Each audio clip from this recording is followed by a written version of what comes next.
what happened in Houston, because I know you weren't necessarily on the Lane Kiffin train, but a lot of people had jumped on the Lane Kiffin train and were reporting that that thing was all but pulling into the station. Yeah, we had reported yesterday morning that Houston had made no decision on it, hadn't offered the job to anyone. And then somebody I had talked to who's really close to decision makers there said, I'd be surprised if Lane Kiffin was the guy there. Now, in one hand, there was some interest in him because, look, he's done a really good job as Nick Saban's offensive coordinator. On the other hand, also, he does have head coaching experience. On the other hand, though, there was concern about how he would be viewed by the Texas High School Coaches Association and all the folks there, which is a huge power group. On top of that, it was like, well, what kind of fit would he be here at Houston? And the other part of it was there was some question about like him as jumping in there. Would he want to be there for a long period of time? Would it just be to kind of help rehabilitate his head coaching image and then move on? So they had two strong internal candidates, Todd Orlando, the defensive coordinator, and Major Applewhite, the offensive coordinator. And Applewhite has basically spent almost his entire coaching career, and obviously his college career as a player, were in the state of Texas.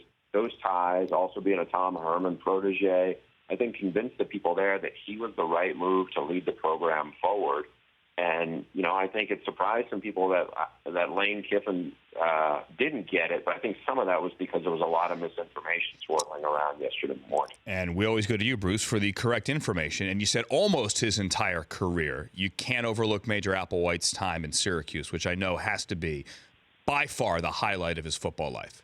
I know it was the highlight of your existence. Absolutely. Yeah, it was a short term there. He was a very young offensive coach, just like he was at Rice, and even he spent a brief amount of time on Nick Saban's staff at Alabama.